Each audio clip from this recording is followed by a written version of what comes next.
Hello everyone and welcome to the channel. I'm back to break down my top plays for this Wednesday night NBA DFS slate on DraftKings. Before we get into it, if you could please leave a like on this video, subscribe to the channel, and hit the notification bell so you won't miss any future content that I upload. That would be greatly appreciated.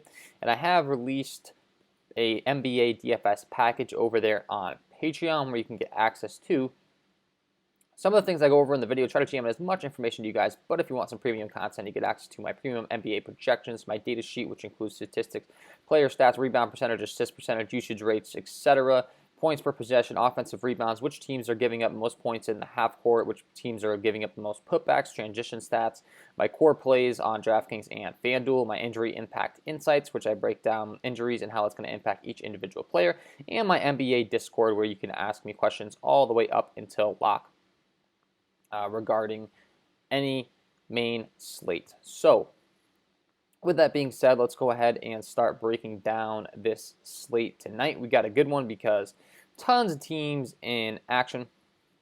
After only 2 teams playing last night, we have a good sized slate. So excited to break it down, and let's start breaking this down game by game. First game on the slate tonight is Charlotte at Cleveland, a game that comes in right now with a the over-under isn't out currently, but I can tell you early on who I do have interest in. The first guy that I want to mention is Andre Drummond.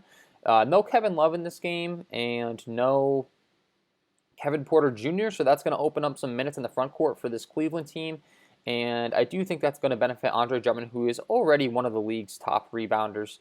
A guy that absolutely just dominates on the glass. And it's not like I'm really all too afraid of Charlotte's front court limiting that.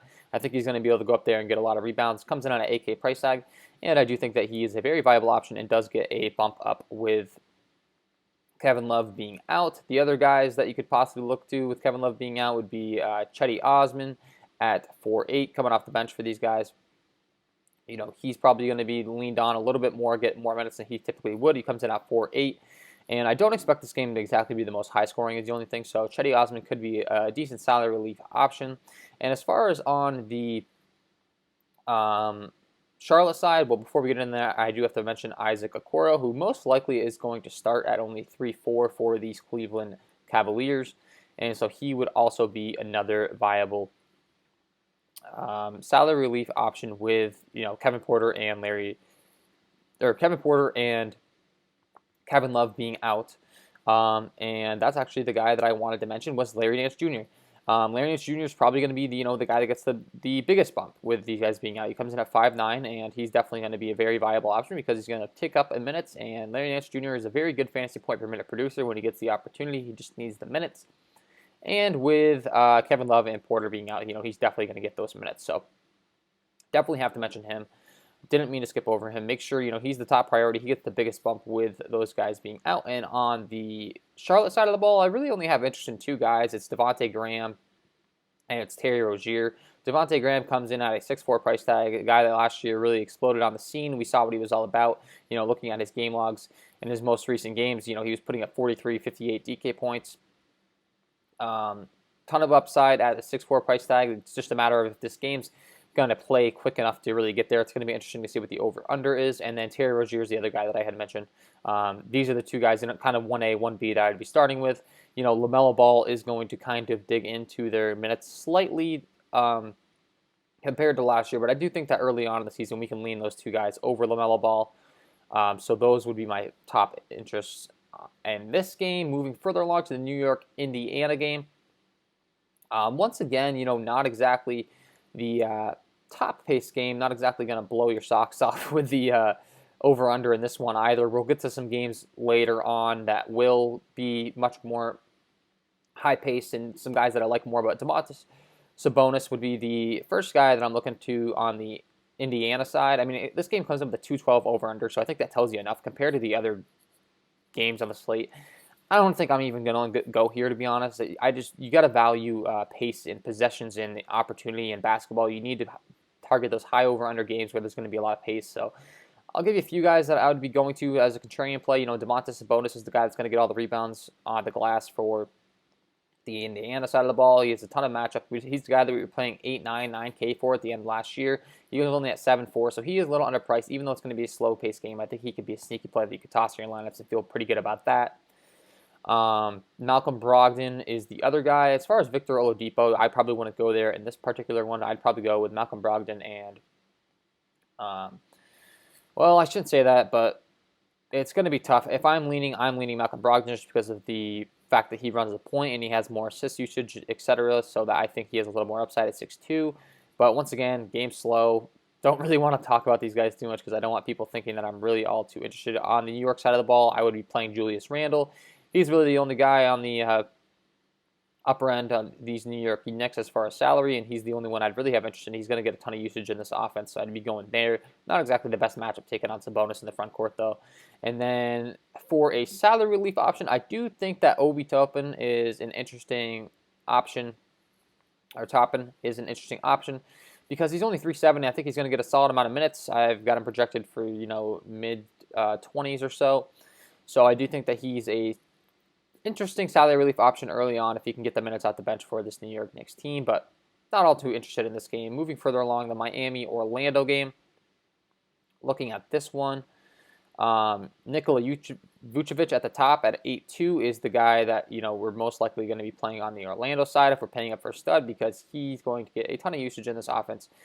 And really he's just going to be ridiculously involved. We saw him in the preseason putting up big numbers, and that's before, of course, these guys are even getting full minutes in competitive games. So Vucevic, a guy that comes in at 8'2", and a guy that I definitely think you could pay up for at the center if you are paying up. I do think that the center position provides some pretty good value on this slate, as I'll get into as I continue along in this video. So Vucevic may be a guy that can contrarian compared to maybe some of the higher-owned guys at center that we'll get into later that I do really like, but Vucevic is a fantasy point beast, so you got to like him. Jimmy Butler on the other side would be my top option for these Miami Heat. Comes in at 7-7, and, while, once again, this game isn't the highest over-under, a guy like Jimmy Butler, who probably won't get the ownership that he deserves just because of that over-under, could pay off at 7-7, so he is a viable option in this offense, definitely the top usage guy and the stud that they go through. I will say Jimmy Butler is the guy that tends to perform well in big-time, like ESPN, national televised type games where he's really got to step up. He's taking on the Los Angeles Lakers, etc. So I like to target Jimmy Butler in those type of games, and this one doesn't really fit the bill, taking on the Orlando Magic. I mean, it is opening night for him. It's not like he's not going to be juiced up, but I'm not sure that I'm not all interested there. And then two more guys for the Magic that I'd be looking to are Aaron Gordon at 6'1" and Terrence Ross at 4'4".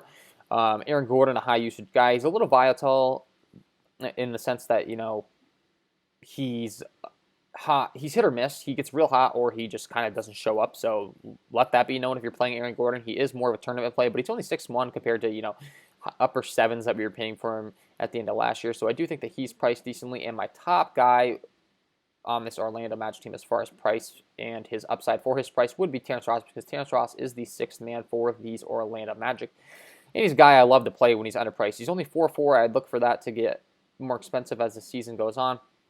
I would want to jump on him early as a cheap end guy that could definitely provide you with some good upside. So Terrence Ross, a guy that I would be playing. The sixth man, he's going to get all the usage with the second unit as opposed to having to fight with the first unit for all that usage.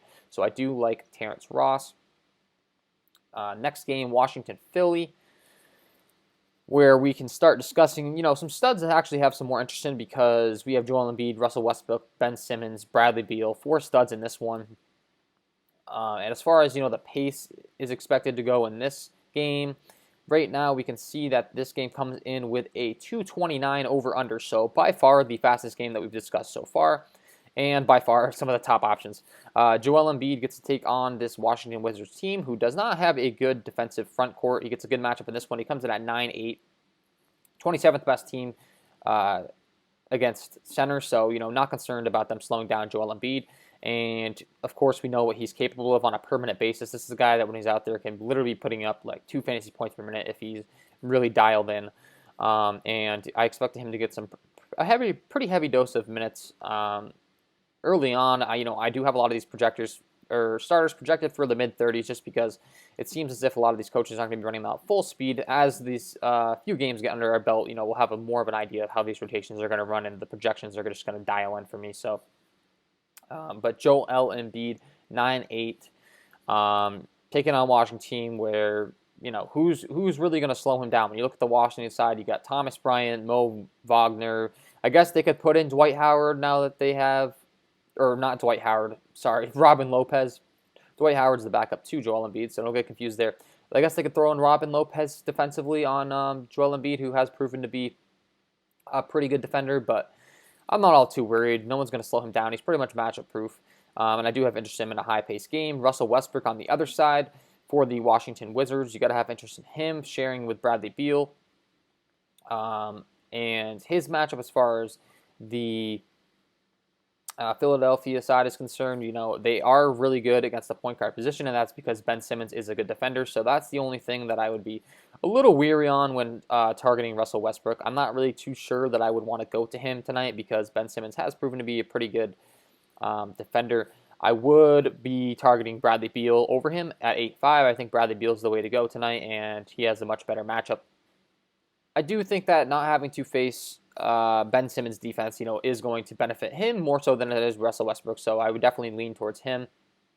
Comes in at 8-5, and he would be my lean as far as who I'm playing there. And then, of course, you can play Ben Simmons on the Philadelphia side if interested, because he is a guy that always has the upside. It's really just a matter of the other guys on the slate, and Ben Simmons is a point guard, small forward, which will be interesting, as we're going along in the video, if we really want to pay that 8-7 for him, because I do think there's some other viable options at those positions.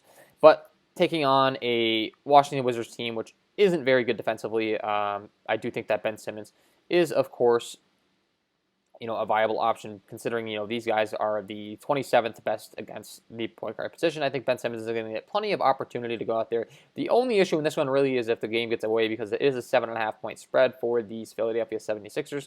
So, they could run away with this one, and then, Simmons and Joel Embiid could see their time limited. However, the Sixers have been known to run them out there pretty deep into the game. So I don't really think that they're going to be ones to pull Simmons and Embiid right away. So, those would be my options in this one.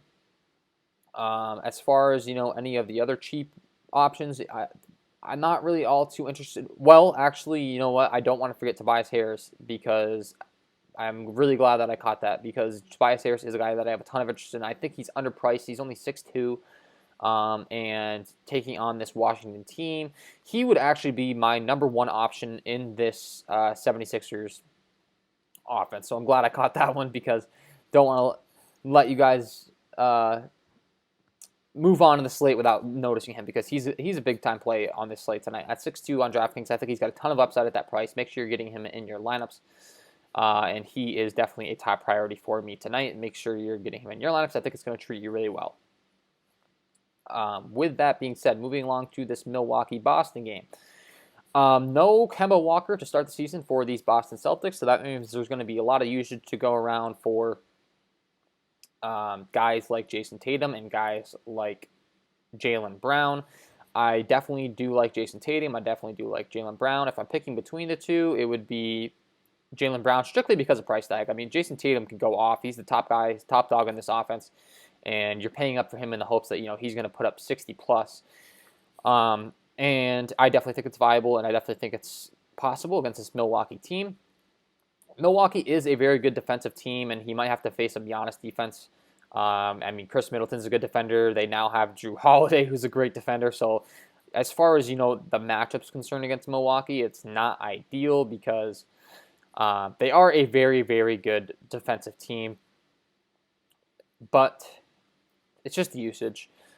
Jason Tatum and Jaylen Brown are going to get a ton of usage, and Jaylen Brown would be my preferred option, as mentioned, just because of his price tag. He comes in at a 6-7 price tag, and I do think that he has similar upside to Jason Tatum if he's getting the shots, if he's getting hot, and they're feeding him the ball. Tatum is the preferred option as far as usage and upside. However, we're talking about a big price decrease down to Jaylen Brown. So I think that Jaylen Brown makes a ton of sense. He's definitely a very good option in this 6K range, similar to Tobias Harris, as I just mentioned. Jaylen Brown's another one of those big-time options that's really popping for me on this slate. And then Tristan Thompson is the guy that I'm going to have some interest in because he's only 4'7", and I expect him to get some pretty decent minutes off the bench for these Boston Celtics. They might have to throw him in to combat some of the Giannis driving to the hole, some of the defense. They do have Daniel Tice as well, but Tristan Thompson at 4'7" isn't on the injury report anymore, and I do think that he grades out to be a very good play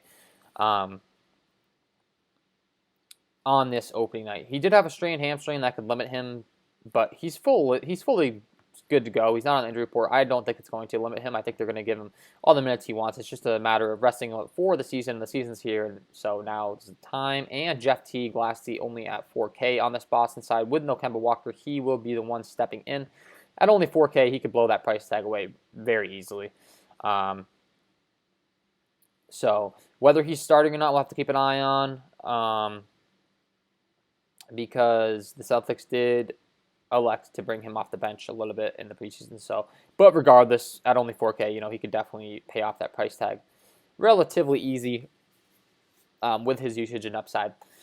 On the Milwaukee side of the ball, of course, you always have to have interest in Giannis. I do prefer some other studs on this slate, which we'll get into later, but Giannis is the top fantasy point per minute producer in basketball. Absolute beast. He's involved in the boards, he's involved in scoring, he's involved in assisting, he does it all.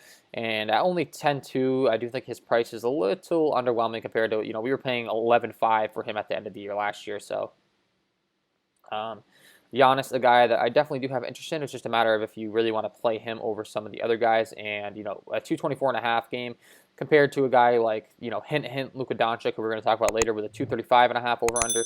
I'm not sure that I want to go to Giannis over him. Maybe playing both of them in my lineups, but Chris Middleton would be my preferred option on the Milwaukee side of the ball at 7K. He's a guy that can stroke it from 3 on DraftKings. His points can add up real quick with that half-point, bonus for 3-pointers.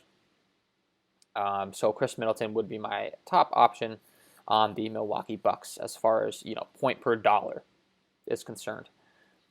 Moving further along, getting through all of these games, big slate, but I promise you we're going to give you all the good plays here, and we're going to get into some of the good stuff with the fast-paced games later on the slate. It's important also to note these some of these lower-paced games and some of the price points you like, because a lot of guys are just going to be jamming in those guys from high total games, but we can get some guys that are underpriced in these other games, and feel pretty good about it. So the New Orleans-Toronto game, once again a game I'm not too sure that I have all too much interest in, because I just don't think it's going to be one of the fastest-paced games on the slate. At 229, total is respectable. That's getting up there towards the 230 range, similar to the Washington-Philly game, so you can't hate on that.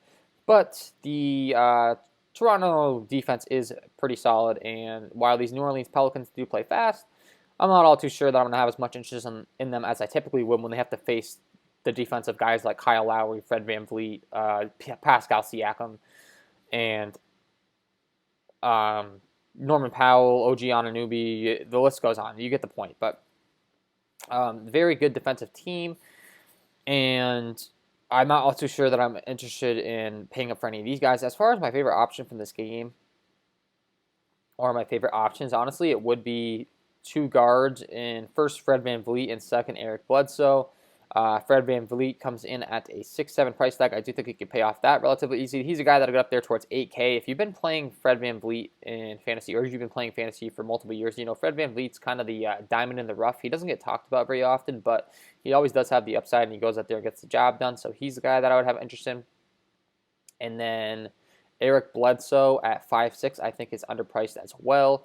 So I would be playing him on these New Orleans Pelicans in his new team, his new role. Of course, the Pelicans are a very deep team. They have a ton of guys that they can go to, but it's really just a matter of the price tag. At 5'6", I do think that he's a guy that could pay off his price tag. And then Chris Boucher is a guy that is a fantasy point beast and is expected to have a much bigger role with these Toronto Raptors this year. So I would be jumping on him early in the season. Because 4.6 is not going to be what he stays. I got a feeling this guy's price tag is going to climb real quick. So Chris Boucher is definitely a guy I would be looking to in that one. That's pretty much it. Not too much interest in that one. Moving on to this Atlanta-Chicago game, a game that's expected to be a little bit better of a pace game compared to the ones that we've talked about. And we do have some injury news with Clint Capella. Clint Capella is listed as doubtful, not expected to go in this one. So that's going to open up some stuff for these Atlanta Hawks. Of course, on the Atlanta Hawks side of the ball, it all starts with Trae Young, 9-4. A ton of upside at only 9-4. I do think that Trae Young can definitely get you a return of value. I mean, there's a lot of guys that are going to be a little underpriced to start the season, and Trae Young does fall in that category because compared to his 10-4 price tag that we were paying for him last year at the end of the year, now he is only 9-4. So 9-4 on DraftKings definitely can excel and surpass that salary tag. So I would be starting with him. 231.5 over under in this one. So this is one of the highest totals that we've been able to discuss so far. Trae Young does well in that environment. And then John Collins, I expect to get a big bump with Clint Capella out. We'll see him getting all the rebounds, all the usage in the front court as the big fellow in the offense. It only comes in at 7.6 compared to 9K price tag that you're paying for him last year. So I definitely do think John Collins is a good play. And on the other side, I also do have a lot of interest in the Chicago front court. I think that Lauri Markkanen and Wendell Carter Jr. are way too underpriced in this one. Both are standing out as really good plays to me. At 4.8, Lauri Markkanen, a guy that could see, mid to 30 minutes. I think he's just way too underpriced at 4.8, so I definitely like Lauri Markkanen, a guy that can shoot from 3, a guy that can get some rebounds for you. More of an offensive player, doesn't really get it done as far as defensively on the glass and that kind of thing. But Wendell Carter Jr., same thing, way too underpriced, 4.4. And I'm going to have a lot of interest in this Chicago Bulls front court, taking on Atlanta. John Collins, I had mentioned him as a pretty good offensive weapon, but not very good defensively. And I think he's going to have his hands full in this one with those two guys. So definitely like them. And then Bogdan Bogdanovic and Danilo Gallinari, as far as declaring who we're going to have more interest in there, Gallinari I do think could see a big bump in usage with Clint Capella being out, and a guy that you could jump on early at only 5.1. I expect him to get a bunch of minutes and a bunch of usage in this offense, so he's a little bit underpriced. And Zach LaVine, of course, we can't just move on without mentioning Zach LaVine because he gets to take on the Atlanta Hawks, a team that isn't the strongest defensively. I think they've improved in the offseason as far as their defense is concerned, but no Clint Capella, a guy that can drive and get to the hoop, a guy that can shoot it from the outside, a guy that has a ton of fantasy upside, and a guy that we were paying around 9K for at the end of the year last year. Only 7.9. So, of course, Zach LaVine provides you with a ton of upside anytime he takes the floor. OKC Houston, definitely excited about some options in this game because I do think, once again, we have some underpriced guys. James Harden at the top isn't really a priority for me on this one because of John Wall and DeMarcus Cousins becoming a factor in this offense, not to mention James Harden just isn't happy in Houston. I don't know how this guy is going to play early on in the season. If you ask me my lean, I have a feeling he's not going to really give a crap about how he plays until they ship him out of Houston because he clearly does not want to be there anymore.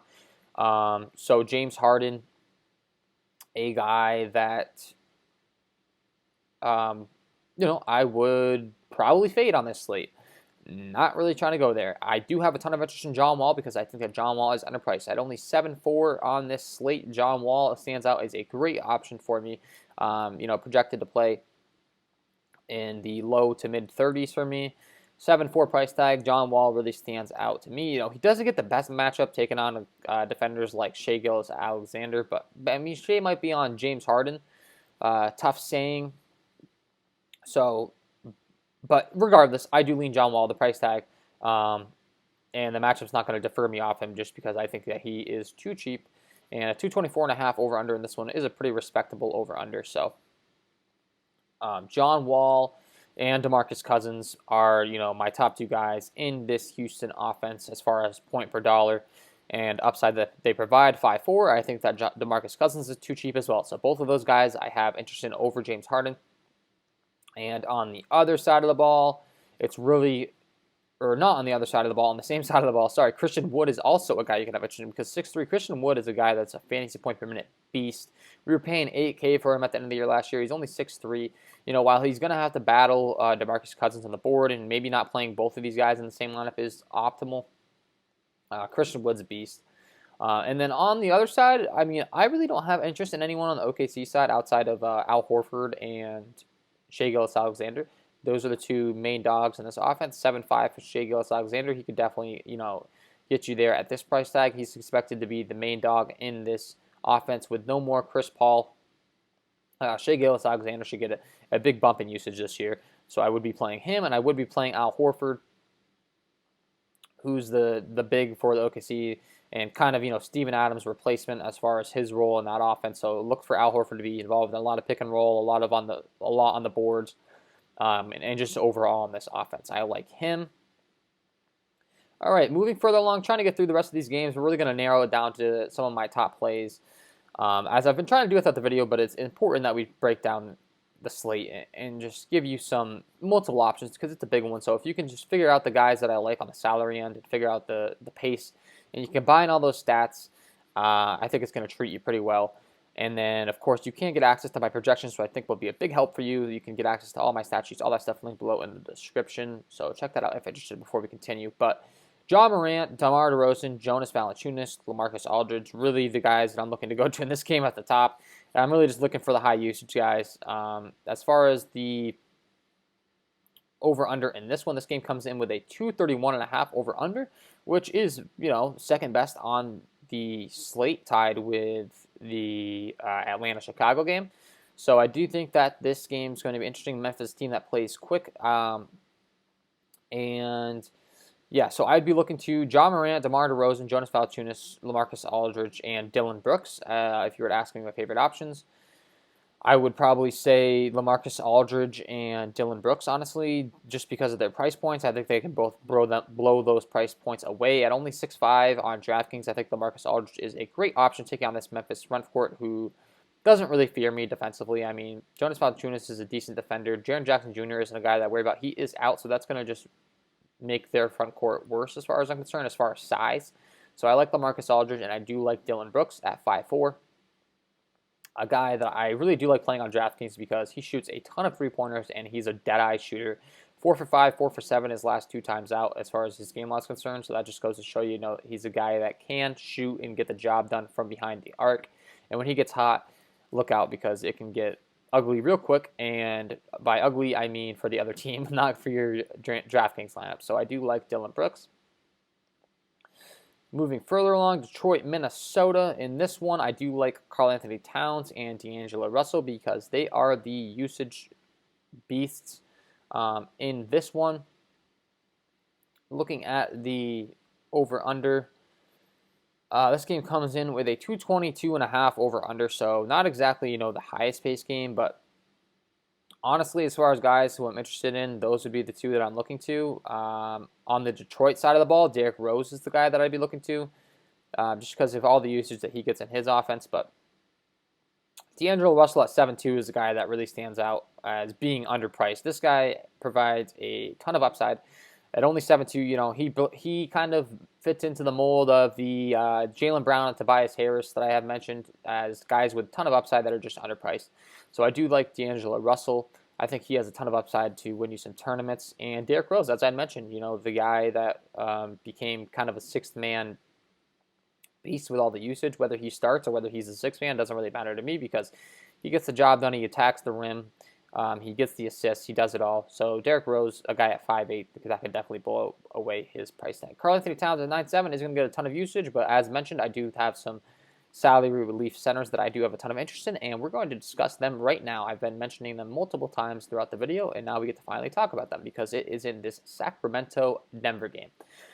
For the center position on the Sacramento side of the ball, I think that Sacramento has two centers that are way underpriced, and really their whole front court seems to be underpriced. As far as the total that this game comes in with, we can see this game has a 225.5 over-under projected to move at a fairly decent pace. And the only concern would be a Denver blowout because it is an 8.5-point spread. So, if Denver runs away with this one, that's going to be a little unfortunate as far as, the Denver side of the ball. But on the Sacramento side of the ball, I literally like every single player in the front court. It's kind of scary. My top option is definitely Hassan Whiteside. Hassan Whiteside at 3.8 is too cheap on DraftKings. Ridiculously underpriced. A guy that you're typically, last year we were paying, upper 4K for when he was only playing about 20 minutes a game. And I think he's going to have a much larger role on the Sacramento team than he did last year in Portland. Finally parting ways with them. I think Hassan Whiteside's been pretty unhappy in a lot of his teams, and I think that the Kings are going to finally give him the playing minutes that he deserves. I wouldn't be surprised to see him take the starting job from Richaun Holmes relatively quickly, but with that being said, Richaun Holmes is starting, and he's also underpriced. 4.2, a guy that's a fantasy point per minute beast, and can just absolutely go off. I'm loving Richaun Holmes. I'm loving Hassan Whiteside. And I like Marvin Bagley, and I like Bjelica. So this whole front court, it's kind of scary. 4.4 for Bjelica, a guy that could probably see, upper 20s, maybe lower 30 minutes off the bench, and a guy that can shoot it from 3. He's going to be the backup big, so he'll get rebounds.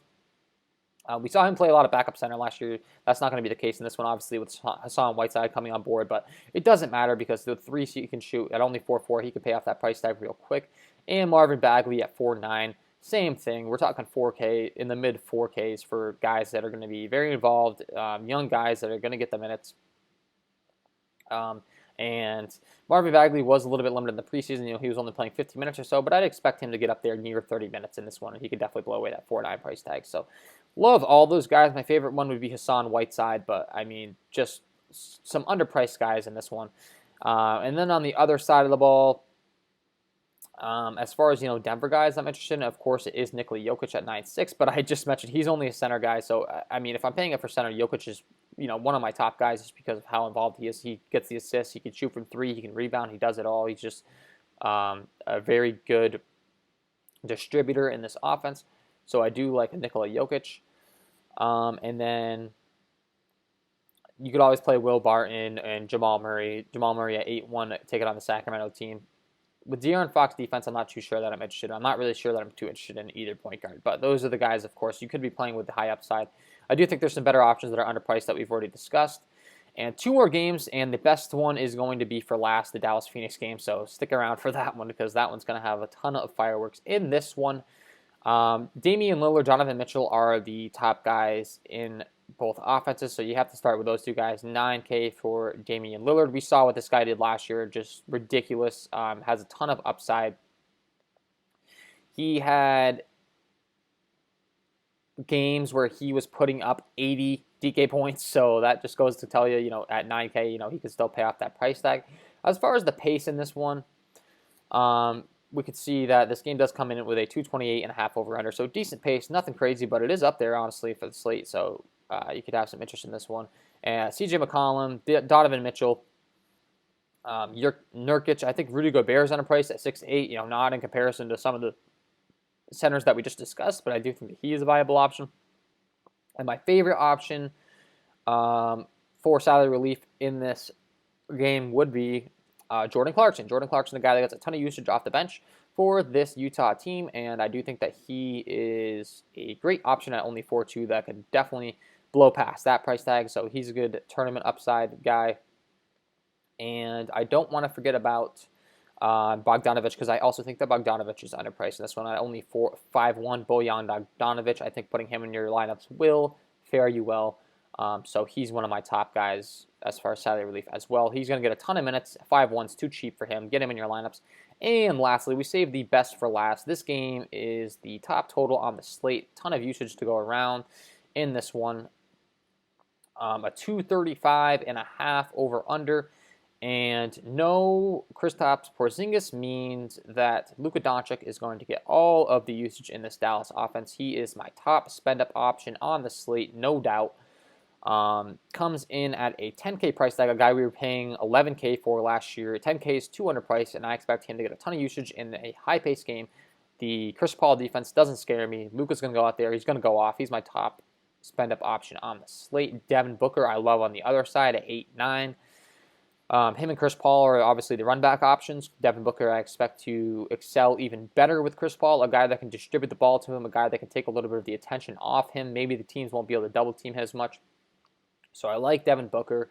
I like Chris Paul at 7K. He's the other guy that I'd be looking to for the usage, and you can really get condensed as to who you're targeting for both of these teams. Chris Paul, Devin Booker, Luka Doncic, those are the 3 top guys. And then as far as on the cheap end, I do think that Maxi Kleber could be an interesting option. Dwight Powell will, of course, get the start with Kristaps being out, so you could also play him at only 4K. This is a little bit of a trend here, a lot of 4K centers to have interested on the slate. The more I'm looking at it, I think that the center position is going to be one I pay down at. And then Maxi Kleber at 3.9, he is listed as probable, so he would be the other guy that I'm looking to throw in. But really excited, mostly about the 3 studs in this game in Luka Doncic, Devin Booker, and Chris Paul. You could play DeAndre Ayton, but I do have a feeling he might get ran off the court a little bit with the Dallas side having to play a little bit smaller. I think this game could go small, and that might hurt DeAndre Ayton. So I'd be looking at Devin Booker, Chris Paul. And then, of course, Tim Hardaway Jr. is kind of 1B in this offense with Luka, with no Kristaps Porzingis. He's the guy that can chuck, and he's the guy that's not afraid to shoot. So he would be the other guy I'm looking to play from the Dallas side. So those are my top plays for this large 13-game NBA DFS slate on DraftKings. If you enjoyed the content, if you could please leave a like on this video, subscribe to the channel, and hit the notification bell so you don't miss any future content that I upload, that would be greatly appreciated. And then don't forget, if you have interest, or if you want to purchase my Patreon package, it's linked below in the description, where you can get access to all those things we discussed earlier, all those good stats, all my projections to help you get an edge on the field, figure out which teams are struggling in transition, figuring out which teams are struggling on the boards early on in the season will win you money in NBA DFS if you could figure out those trends. That's all from me, guys. I wish you all the best of luck tonight, and we will see you in the next one.